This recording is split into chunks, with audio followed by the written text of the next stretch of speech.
Have you changed previous plans to make the next albums more slowcore? And is the Preacher's Wife and Preacher Mother storyline still the direction you wanted to go in?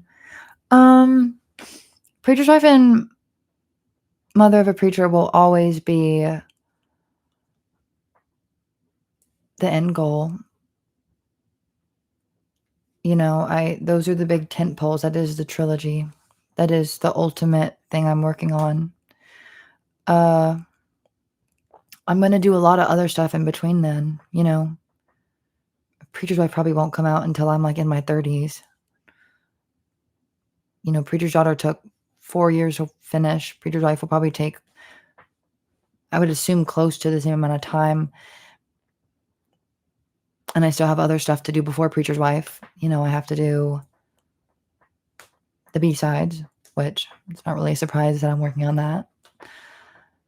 I have, it's kind of like between starting Preacher's Daughter and putting out Preacher's Daughter, I put out Sad Music for Sad People, changed my artist name, put out Golden Age, and then put out Inbred. There were a lot of projects in between the beginning and end of Preacher's Daughter. So, there's a lot of smaller projects that are in between the big foundational tent poles of the trilogy. So there's going to be a lot of other stuff in between here and now. So Preacher's Wife and Mother of a Preacher will get done at some point. But I'm just like I've said, this is a project that's going to take up probably the majority of my life. My whole life. From birth to death. It's going to take up a big chunk of my life. So I'm just, I painted myself into a corner a little bit with Preacher's Daughter. I got a little bit too excited, and I allowed myself to feed into the excitement of the people listening to the record. And, even me, I take my art I take it to heart a lot. I'm very close to it. But even me, I allowed a lot of kind of outsider things to come in between me and the project, which has distracted me a little bit the past couple years. I haven't really made a lot of music, but now that I'm home, I'm hoping I'm going to be able to get back into it a little bit better. And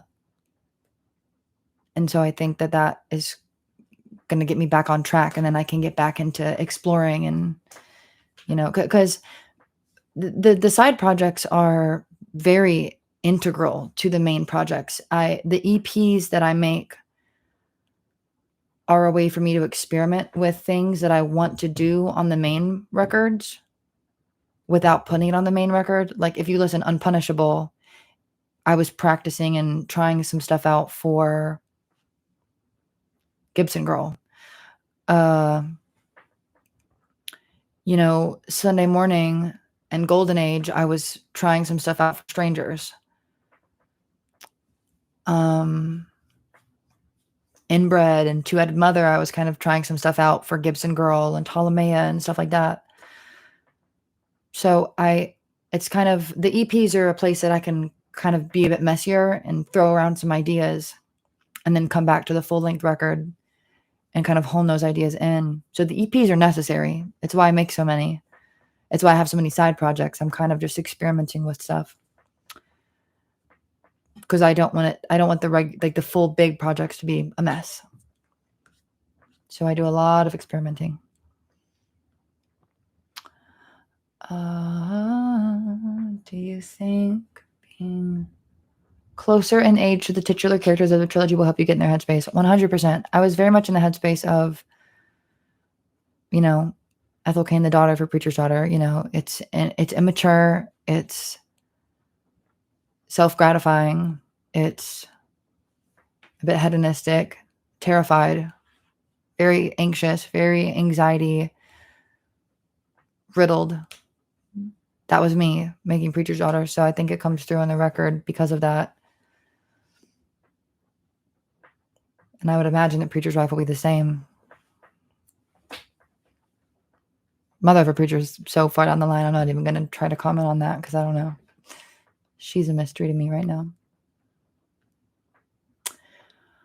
What was Michelle Pfeiffer practicing for? I don't know. That was a random song that I made with Aaron. I didn't produce that. It's one of the only songs in my category that I didn't produce.